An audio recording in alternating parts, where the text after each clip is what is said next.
devotees. Today is the 5th day of Panchakarma, and we repeated the same things which we did in 4th day. So we are continuing applying oil, no drinking ghee, and continue eating Kichri. And we are eating Kichri very hot, as I told you earlier. In Instapot, if you have Instant Pot, you can cook Kichri there and put tatka and then put the Kichri in warming mode. So that keeps your Kichri for until you eat very warm, and it's good. Other than that, we are continue using sesame oil to apply to our body and taking steam bath. And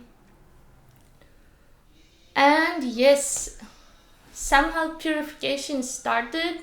I was feeling like nothing is happening, but yes, purification started. Those who are doing it already, you may feel some strange things when you go, I won't tell where.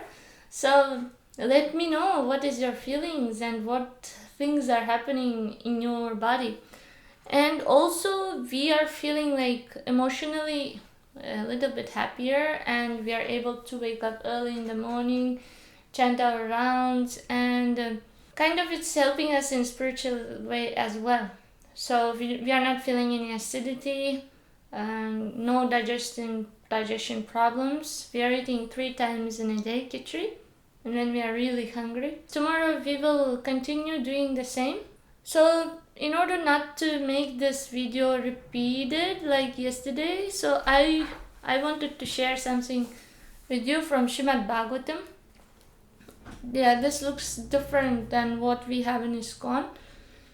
It's also in ISKCON. Banu Maharaj is translating the Vishwanath Chakravarti Thakur's commentaries on Bhagavatam.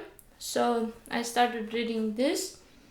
So what here I read is Vidura is asking Maitreya questions, and Maitreya started talking about creation, and Brahma here created out of... Before Brahma creates, there already some parts of creation had happened because of Lord Mahavishnu and his Maya Shakti. So when Lord Brahma starts creating, he uses all those elements and starts creating us, the living beings and our bodies. So first living beings Brahma created were immovable living beings. These are not the first, but one of those. Before animals and before us, he created immovable living beings.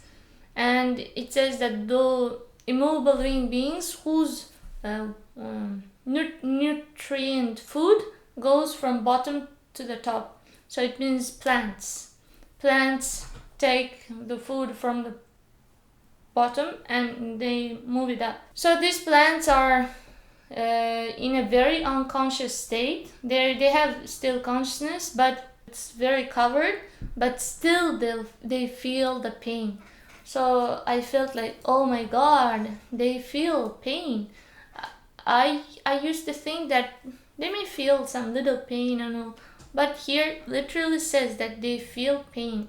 Plants also, when we cut them, when we take out something from them, they feel that pain. But because they're in a very deep unconscious state, they cannot do anything. They just feel that pain and stand. So whenever I look to the plants, I imagine, oh my God, this creeper here, this grass, might have been a person in some of his lifetimes, and now the same soul, because of sinful activities, he migrated from one body into another and became this kind of plant. We can benefit them. We can chant in the nature, and all these plants, everything will get benefited. Because we are causing pain to them, it means we are also accruing karma. That's why whatever we eat, we offer it to Krishna. Because Krishna doesn't eat animal products, he eats only vegetable items. So we offer it to Krishna. It is sin. To kill the plants also is a sin. But because we offer it to Krishna, Krishna takes care of it. Sarva dharma parityaja mamekam sharanam braja. So Krishna takes care of it. He doesn't allow us to get the karma for killing the plants, because we do it for the sake of, because this material world is created jiva jivasya jivanam. So one living being survives on eating the other living being, and we are humans, we survive eating other living beings, which are plants. So other thing he told, that then Brahma created the living beings whose food travels from horizontally. So these are animals like cows, pigs, and buffaloes, all these animals. And it says animals are full of greed, full of anger, and they only know how to eat and think only about food. They don't want to know anything about the future. They don't think about the next day, and they are only interested in eating and this kind of things. So, and then afterwards he created living beings whose food comes from top to bottom. So it's human beings and all the human, like rakshasas, yakshasas, all these beings. So this part was interesting. I don't have conclusion on that. I'm reading still, but this was something from Bhagavatam which you could benefit, and hearing this you could have some taste for reading as well. So dear friends, this is the 5th day of Panchakarma. We are facing purification process, and if you have some questions, and if you are, I will be very interested if you share your experiences until today. Thank you so much. Hare Krishna.